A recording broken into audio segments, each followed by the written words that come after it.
and I'm going to bring you over James to introduce him. And that was absolutely perfect timing. Are you there, Keith? Yes, certainly am. Good evening.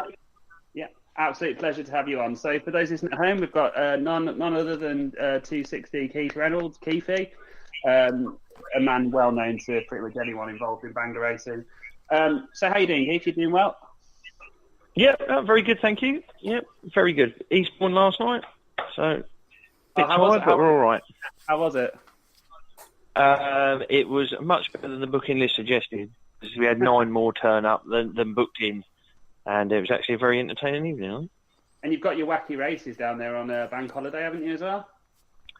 Yeah, actually, all the you've been talking about novelty races. All the ones you've mentioned, we've done in Back to Basics this year. Oh, brilliant! So, yeah, fans of cars, we've done pretty much the whole spectrum of what you lot have just been on about. Yeah, the reason I remember the ramp jump one so much is because I was the one standing right next to the ramp, which is a bit intimidating at times. Yeah, so it's quite... The four-wheel drive ramp is always very. Unfortunately, this year it rained, so there wasn't as big a crowd as we liked. But that was the best turnout we've had so far. Yeah, it's really good. So for those listening at home that don't know, but I'm sure most of you do, Keith is the I suppose the father of Back to Basics in a way. It's his brainchild. So what really brought it about in the first place, and what made you think that Back to Basics would be a bit of a hit? Basically, the same as when I sort of half come up with the idea of the rookies to start with, way back in I think it was 1990. It's just the bangers seem to develop away from the chap who's on the driveway or the chap who's just starting off, and you need to go back because all the other formulas just sort of get a little bit carried away, whether it's normally through the drivers getting excited and they always want to do a little bit extra or a little bit here and there. And then all of a sudden, they're pressuring the promoter to let a bit more go. And then the bloke in the street on his own, he's sort of out of the formula, really. Yeah, I mean, I think the turnouts have been pretty impressive at in the Speedway South tracks this year, and actually over on the East Anglia ones. Arena did try Back to Basics, but it didn't really catch on there. Do you reckon there's any reason behind that, or do you reckon it's something that if they do it right, pretty much any promotion, any track can get a decent Back to Basics soon? You sort of the thing about Back to Basics, a lot of it is driver attitude, and I try and really push the point of the attitude. Really, I mean, you can have stacks of attitude and racing national bangers, but the Back to Basics, the people like when we have a mascot meeting, the blokes racing around the 20-foot wide duck on the roof, you can't take it too seriously, Yeah, exactly. I mean, you talk about driver attitude. Your driver briefings are, if you're a spectator and wondering how the tone of Back to Basics is set, I mean, come down and listen to one of Keefy's drivers briefings. I think every driver knows where they stand, don't they? Really, in terms of the first few races and nudge and spin, no one wants to get their car ruined straight away, and then builds up to the finals and DDs, which tend to have more action than most domestic national meetings these days. Yeah, it's most of people in the crowd. If you've ever started a watch, they remember the last race. They probably don't remember the first race. And even a Back to Basics, even if it's only taking you 4 hours to build or 3 hours to build, you want to have a bit of a race out of it. And especially if you're a new guy, there's nothing more depressing than getting your car smashed up from the word go. I mean, a lot of people give it the bravado and go, "Oh, it's banger racing, it don't matter." But secretly, it does matter. You're booking for the meeting to race the whole day, and the idea is, Back to Basics is you are getting a full day's sport. Yeah, I was speaking to a lad after the last Back to Basics at Aldershot, and he was saying how he's basically doing an engineering apprenticeship, and he can just limited funds throw a car together. It's a good learning experience for him as well, and I think that sort of he's getting new people into the sport. I mean, the lack of teams, I think, helps people. Obviously, you three leader boys are out there, but you hit each other as much as you hit anyone else. That's fine. And I think the lack of teams probably helps as well, doesn't it? In the sense that, like, no one's sort of intimidated or worried about, oh, if I take him out, am I going to get blitzed? Or yeah, very much. Yeah, very, very much. Or you know, you say we're a team, but you know, it's only family team. You know, but Yeah. say you know we don't mind smashing each other up. Because that's probably better.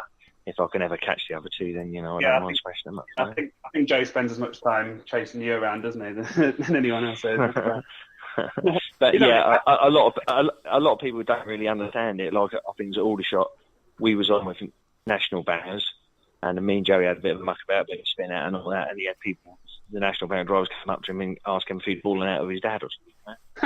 And, what, just because you dared to hit him? Yeah, because we've had a bit of a smash up that they can't really understand it, you know. I think that's a lot about nationals these days, isn't it? So, I mean, we're massive fans of Back to Basics here on Cage, to the point where Oval Chat sometimes likes to take the proverbial out of us a little bit, because we mention it quite a lot, but we're quite proud of that. And Matt's a bigger fan as anyone, so I'm going to hand over to him, ask him if he wants to ask a few questions. Yeah, I've got one actually. Okay. Any more ideas for the future, like next year and beyond, in terms of wacky sort of ideas? Yeah, I'm already halfway through meetings for next year. Always on the go, all the time. Got a little notebook I carry around at work. Stop, pull over, write a little idea down, otherwise I'll forget it. Well, certainly, and also certainly, after go on. Sorry, certainly the best idea for me is the Back to Basic van meeting. I've got to say it at Eastbourne. Well, we'll see how that goes. You know, like it's wacky races on Monday, but you can have a van like you're on about vans and cars together. You can have a van on Monday at Eastbourne against cars. Yeah, that's awesome. Definitely. And that's purely for like your random ordinary spectator, because basically, you know, your regular stock car fan will go, oh, it's a load of rubbish. But unfortunately, there's not enough regular stock car fans go to meetings anymore. So you've got to pull in people from outside, and somebody from outside, like when we have a mascot meeting or we have the meeting on Monday, they're going to love it, because it's you know, if somebody's got a van against a car, you know, you've just got to go for something a little bit different. You know, normal people might think that's a load of rubbish. Like last week at Eastbourne, we had a Run What You Brung sort of production car lap trials, and the bloke who turned out the V8 Eurofighter, whatever it was. I mean, it was an awesome bit of getting everybody in the stadium rushing to see that bloke drive it around, you know. Oh, was that the mini monster truck type thing? Yeah, that was it. Yeah. But I heard plenty of regular fans before the meeting going, "Oh, what a load of rubbish! Why they put that on?" But then people on the way home were going, "Did you hear that?" You know, that was, you know, you got to put different things on. It's just to try and attract people. Going to do more to get the families in than 3 heats of rookie rods, isn't it? So. Not having a go. Well, if you saw rookie rods last night, they were rolling over all kinds of stuff. You know, they meant to be the non-contact class. Yeah, I mean, to be honest, that's probably a bad example. I mean, the temp is flaring up in that formula as it is. So yeah. So sorry to any rookie rod drivers listening. I do actually really enjoy the thing. Jordan, you got any questions? No, I don't actually. Obviously, I just want to say, Keith, you're doing a great job, and keep it up, and hope Back to Basics continue to thrive. And they'll only continue to thrive as long as people keep on top of them. You know, I have like a driver come up and go, "You need to have a look at that bloke's car. I don't think that's right." Or, you know, I say before the meeting, if people think someone's cheating, just come up to me and we'll have a look at it. And 9 times out of 10, they're not cheating. It's just they're a better driver than the bloke moaning. That's normally Just quickly, I want to ask quite a technical question, actually.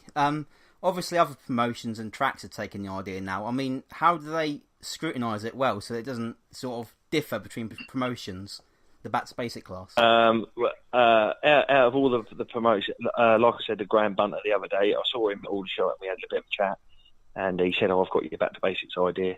And I said to him, "Well, nobody copies a bad idea, do they?"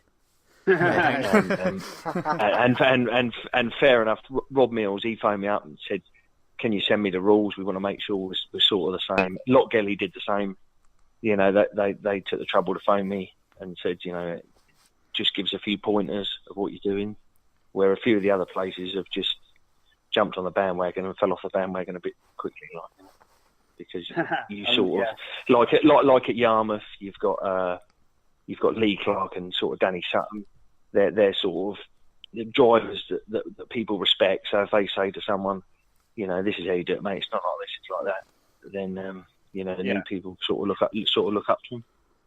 Because as good as an official person is, if he hasn't raced or anything, people are going to go, well, what does he know?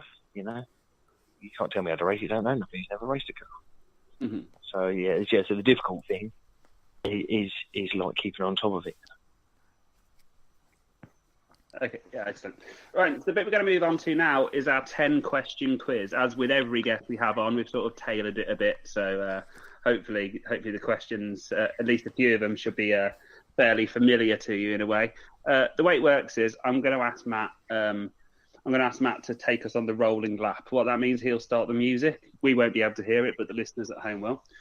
Matt will then say green, green, green, and then in 90 seconds, I'm going to ask you 10 questions. You can answer as many as them. If you pass on one, we'll come back at the end if you've got time, and you get one lifeline if you like. If you say thumbs down, Matt, I'll say red, red, red, and Jordan will stop the clock, and I'll give you a clue. You get one guess at the clue, and then we'll restart the clock again. So yeah, it's like eventually, yeah. So like we stop the race, and then we'll give you a clue, and then we'll start again. So yeah, our leaderboard so far.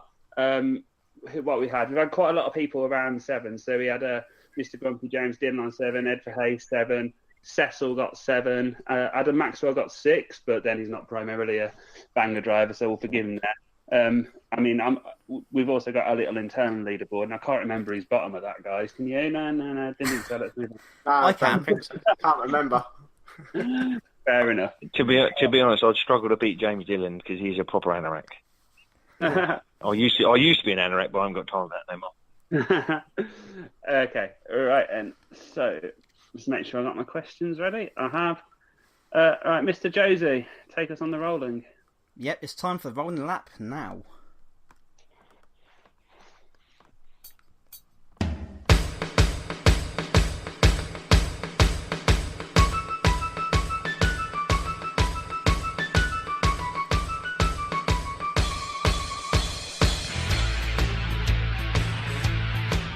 And we're green, green, green. Stanlake this year has seen 2 of the sports firsts for different types of car racing. Both were raced by your family. Which were the 2 cars? 1 point for each. Both of my family. Yeah. Tricky. Volvo 780. That wasn't one of them that I've got listed. We can pass that and come back if you want. Pass on that. Which former national banger driver won the Saloon Stock Car World Final last weekend? Max Stock. Correct. Kings Lynn will hold its first what ever this year. On Monday. Kings Lynn will do something for the very first time. The novelty thing. Pass. We'll come back to that one then. Which driver was the first ever driver to race a Focus ST? Jack Reynolds. Yeah, I thought you might know that one. What is bend 1 and 2 called at Eastbourne? Howsham Town. Correct. What year was the first ever Speedworth Unlimited World Final? 72. Oh, incorrect. Close though. But do you know who won it?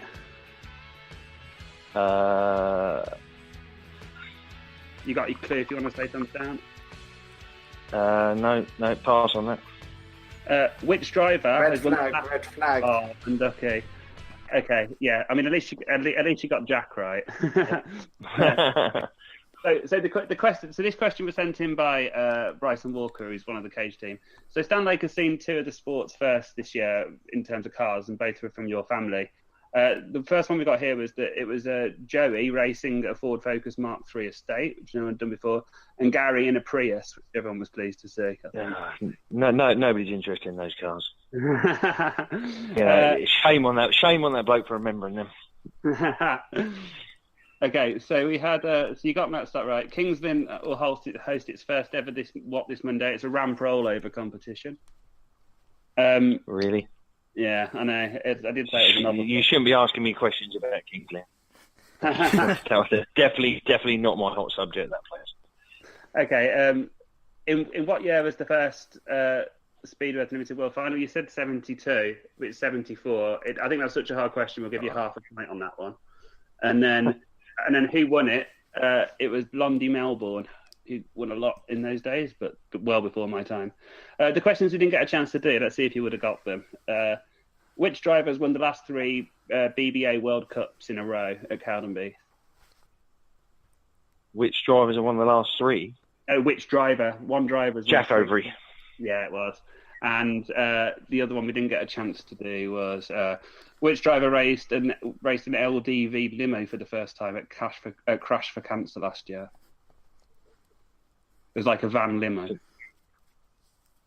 Again, shame on whoever's done that. That was 170. That's just a ridiculous waste of world, whoever's done that. Yeah, okay. I'm going to give you half a point for the Speedway the first Speedway Unlimited World Final because it was close enough and quite a hard question. And I'm going to give you half a point for Jack Overy as well because he probably would have got to it if I'd spoke a bit quicker. So in total, then that comes to 4. But then, like you said, you can blame your own family for not racing better cars at Stanford. At least you can take that away. Anyway, Keith, it's been an absolute pleasure to have you on the show. I'm sure Matt and Jordan feel the same. We're very grateful for everything you do for the sport, and we'll look forward to seeing you around for hopefully many years to come. Thanks, mate. Thank you very much for your time.